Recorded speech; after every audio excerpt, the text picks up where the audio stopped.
Hey there, nature lovers. It is Jackie from Eco Endeavor.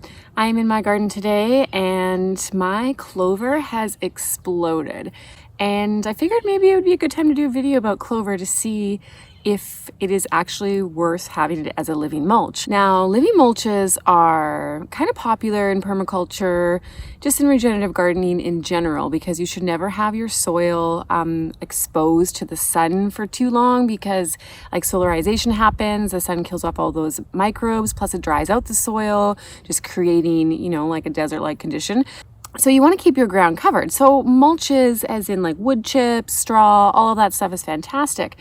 But then there's also living mulches. So living mulches is planting a ground cover that will spread that is green and living. That's grass, but the clover is in here.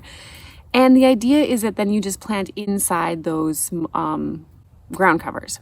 So what's the difference between ground covers and just letting weeds or grass grow over? Is the idea is the ground covers are supposed to be beneficial in the sense that they give back to, or helping to build the soil health and to give back to the plants. So that's the idea with clover, is that clover is nitrogen fixing. So nitrogen fixing means that it has these little nodules, and I'll pull up some roots to show you, but they add nitrogen back into the soil, so it makes it accessible to the plants. Yeah, so today I'm just gonna walk you through all the pros and cons that I've seen so far in my second year of having clover in this space. Okay, so let's take it down this one pathway here. And you can see like I had wood chips all down here. I actually, when I started this food forest last year, I kind of ran out of wood chips and I wasn't able to get more. So I used as much as I could, mainly for around the plants, and then the pathways kind of got whatever was left over. And then I spread all the clover to have that living mulch. And the clover has started to spread all over the pathways. And this is what it was before. Like basically like really hard gravel. I have a lot of rocks here. It's very sandy soil. So it just like, I didn't think anything was actually going to grow here. So I am so impressed that the clover has colonized this area, because it's like it takes over. And yes, there's still some of the native grasses inside, but I don't even really mind. Like I don't mind the native grasses in here. What I don't want is the thistles, because I like to be able to walk barefoot. So the fact that this is soft and I can walk barefoot is like a huge bonus for me. I even was lying down in the clover to take my like thumbnail photo, and it's so soft and nice.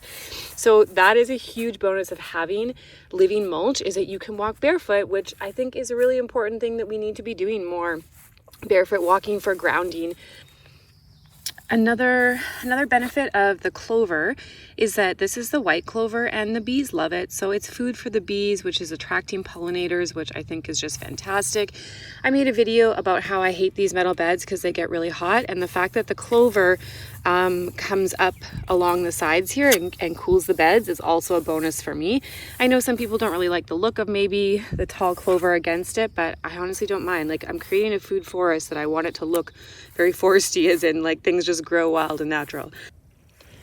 So one con that I do see is that it does get quite tall, and it can cover over my, barriers or my borders, I guess, for the my beds, like where my pathways are and where my garden beds are. So in that sense, it requires a little bit of maintenance to be able to see that.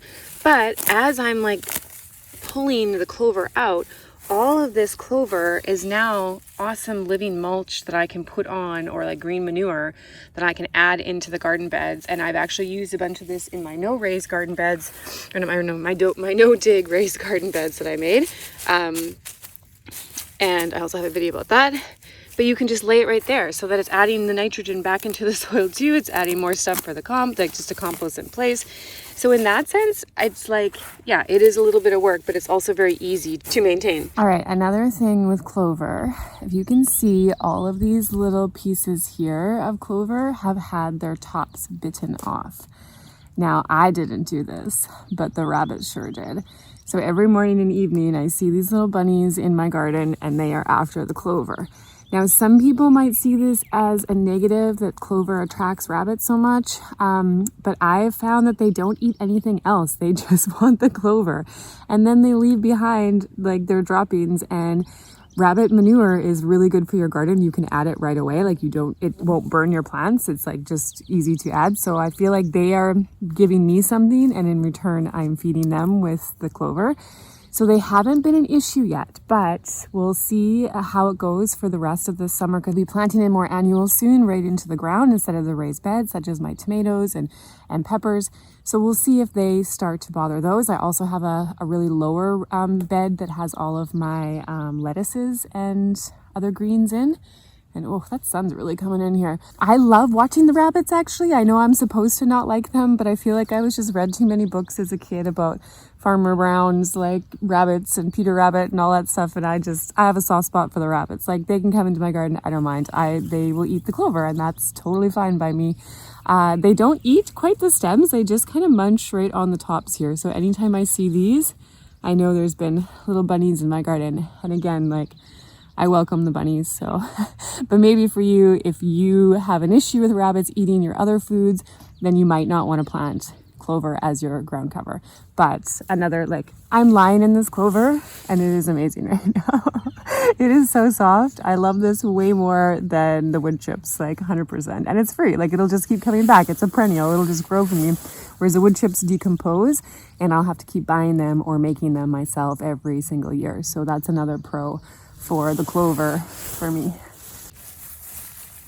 Clover also keeps the ground cool, and it creates these little passageways of like airflow inside, which is, I think, in the heat of the summer, going to be really beneficial for the plants that are growing next to it, because it has all these like little tangled air pockets going through here, and it's cool. The soil is cool here, and that's what we want for that protection.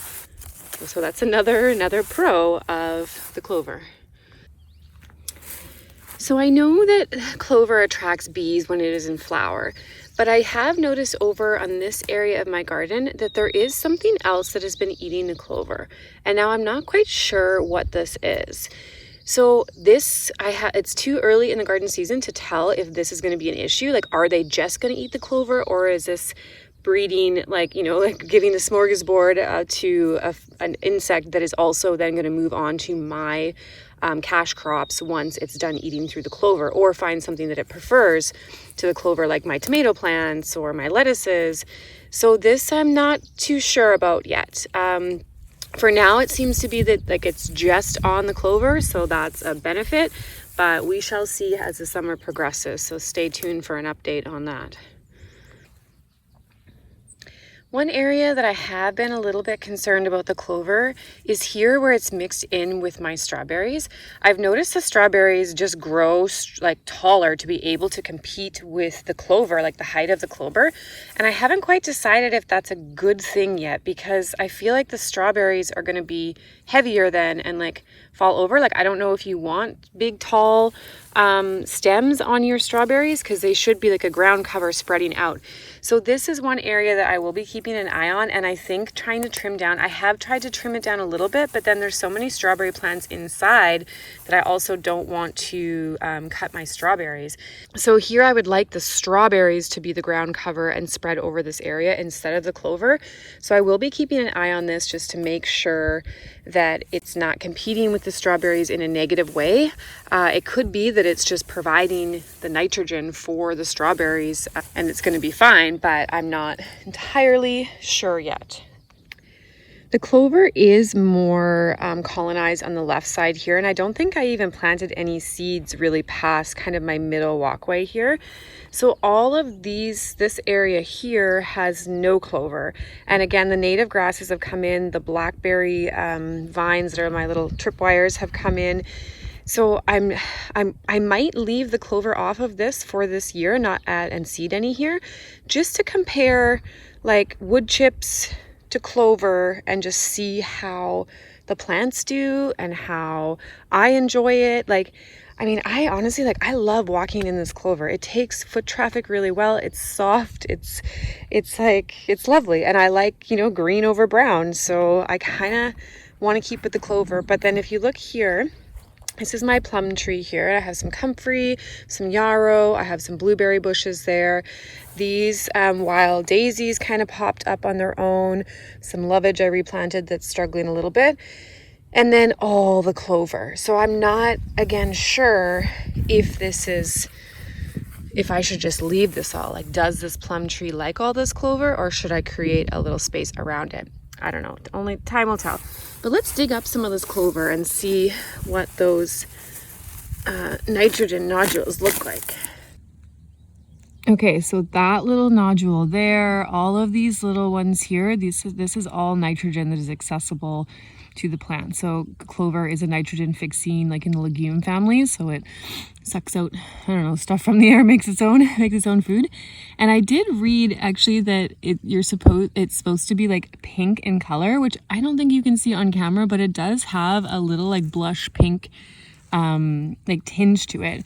And that's how you know it's more the good nitrogen accessible to plants. I don't know where I read that. I don't know if it's true or not. But as you see, I pulled up another one. There's some more little nodes. So all of that is being accessible to the plants. And then again, as I said, like, it's just living mulch. I don't want it tall anymore. I can cut it down. I might get some cool, one of those, like, I don't know. I'll put a picture up, like a sieve, I think it's called, a sieve. But there's huge benefits to chop and drop, and I think it's just an amazing material for that I can pull it with my bare hands, drop it wherever I want it, use it any way I want in chop and drop method here, or as planting and using it to cover bare soil when I plant my tomatoes or whatnot.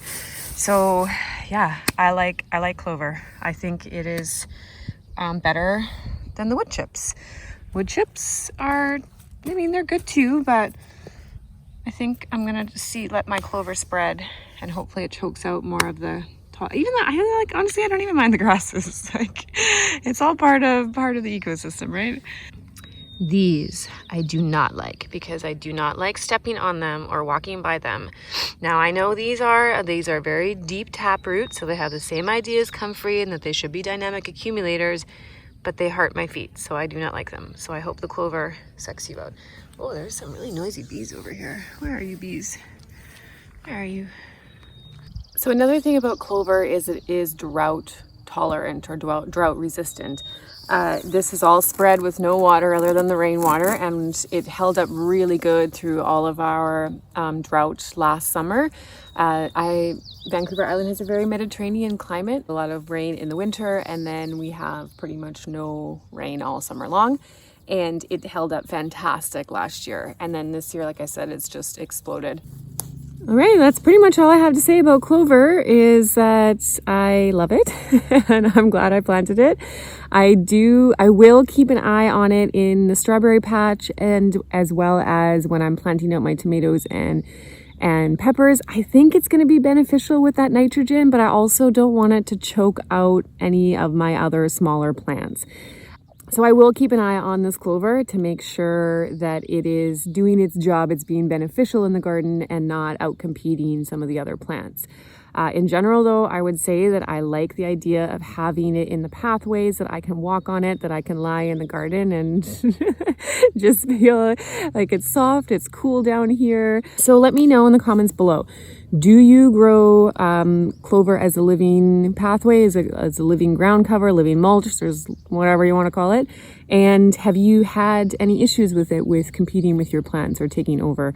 And do you tend to like it as much as I do and the little bunnies do? Anyways, that's it for today's video. If you like this video, please give it a like and a thumbs up. And yeah, I'll see you guys in the next video. Bye.